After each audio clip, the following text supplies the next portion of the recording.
Are we gonna get a cutscene for this area too? Another trick I've seen people use is there's like a, I don't know, a weird way to like... There's a, basically right behind where I'm standing right now, there's a box which has the missile launcher in it, which is basically just a missile expansion in your first 5 missiles.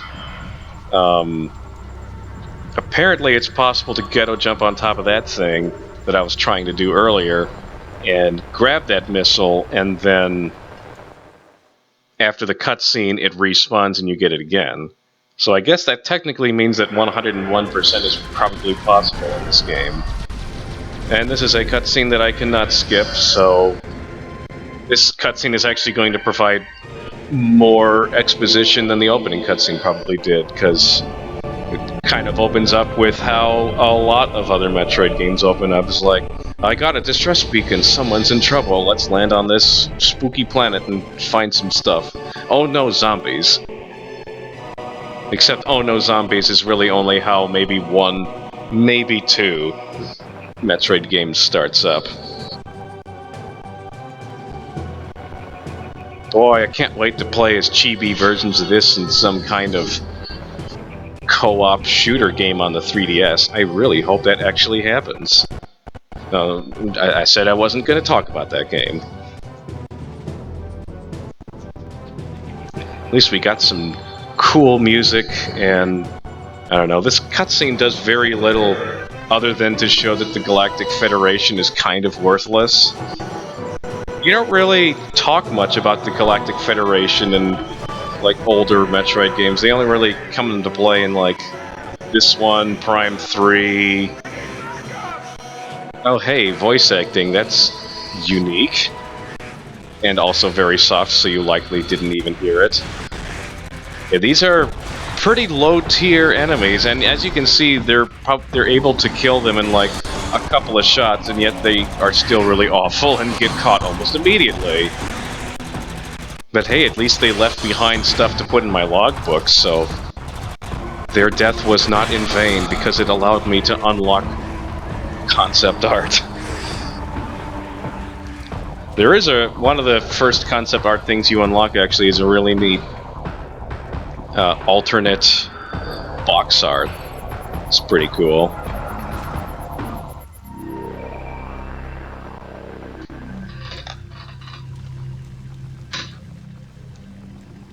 Okay, so now I'm back here and I guess I push his eyeball down. It doesn't really show what I'm doing.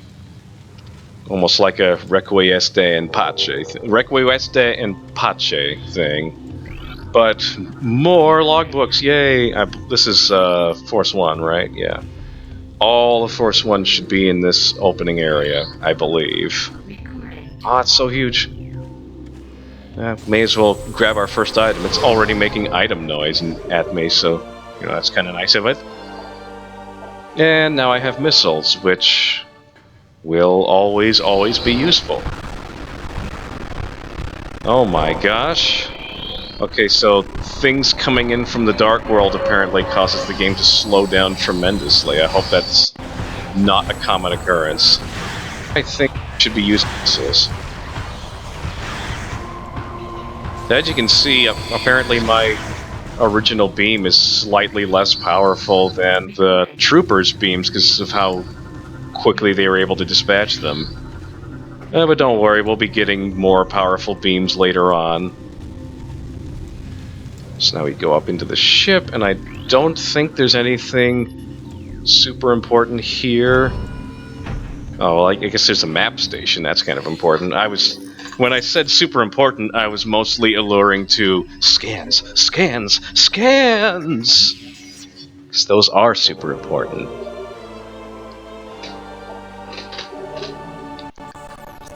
Yeah, show me the map. I already know what the map looks like. Alright, there's a bunch of chairs over there, not important. And we're gonna just mosey on here, and there should be a couple more thinguses to scanuses. And we also got a nice little morph ball cannon thing. One thing that's also noteworthy about this game is it was the first Metroid game ever to have multiplayer, and in my opinion anyways, it was totally awesome.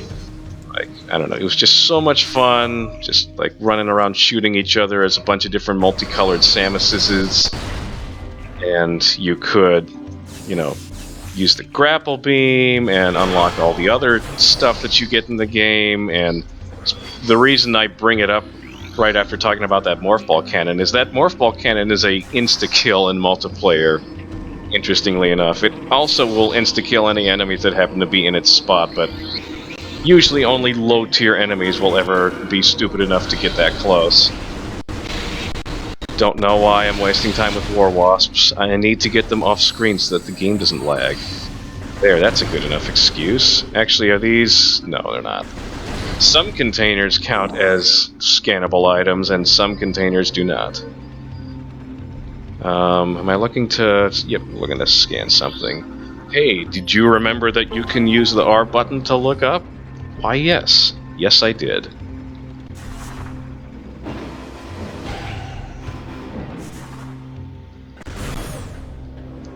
Okay, I got the War Wasp Hive, which I will immediately do this.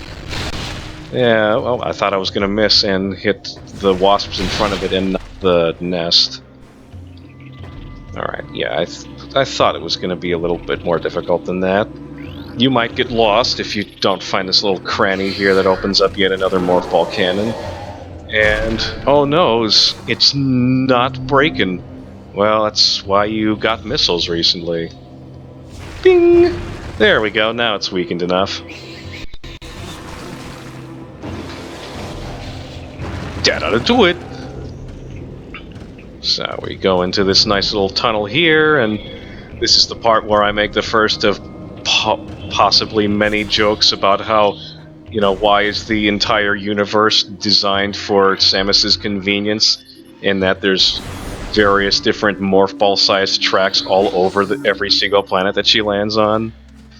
Maybe curving up into a ball was like a thing that most people could do, because I don't know, I'm pretty sure in the lore, like, this is like a semi-standard Chozo battle armor suit, but it's like ancient technology because the Chozo have been dead for a really long time. That's another thing to consider, the fact that like, all your stuff is super futuristic, yet they say is really ancient, which makes you wonder, how far in the future is this game? Alright, and here is a very, very important save station, because there's something scary ahead of us, hence why I am saving.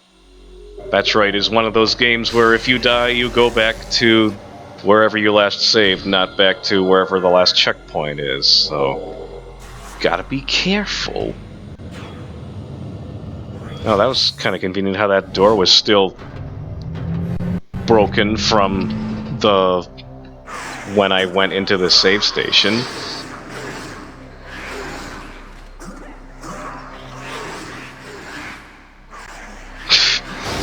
Samus just looks really unamused. You like just look at her eyeballs and she's just like, ugh, this again.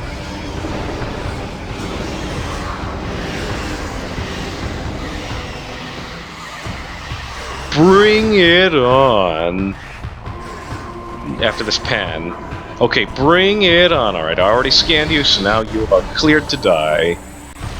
Should I have refreshed my missiles? Probably. But what could possibly go wrong? I'm surprised none of you are dropping missiles. Kind of thought that's what you guys were here to do. Thought that was kind of obvious.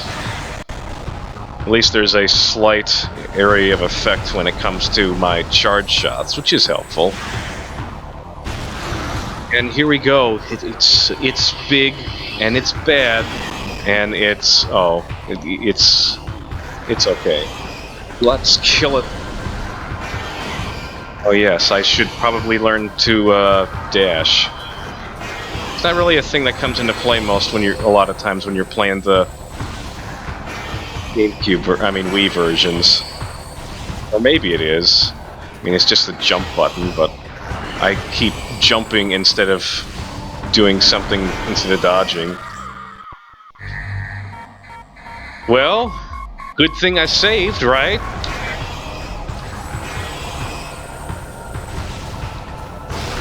Oh no! It's bigger.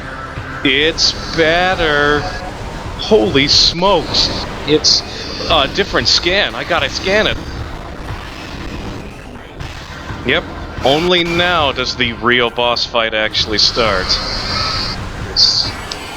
You can tell because now it's got a handy health bar, and I reloaded on missiles for some reason during the cutscene. That was nice of the game to do that. So I immediately drain all of them, and it only gets maybe a quarter of the boss's health. Must dodge incessantly. Jump your way to victory, Samus. It's the only way you can win. That's why I'm kind of hesitant to call this game an FPS, just because it's more about platforming and exploring and collecting than it is about shooting.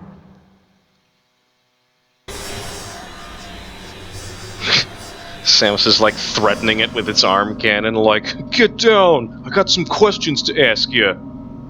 I guess I'll just ask this blue light some questions instead.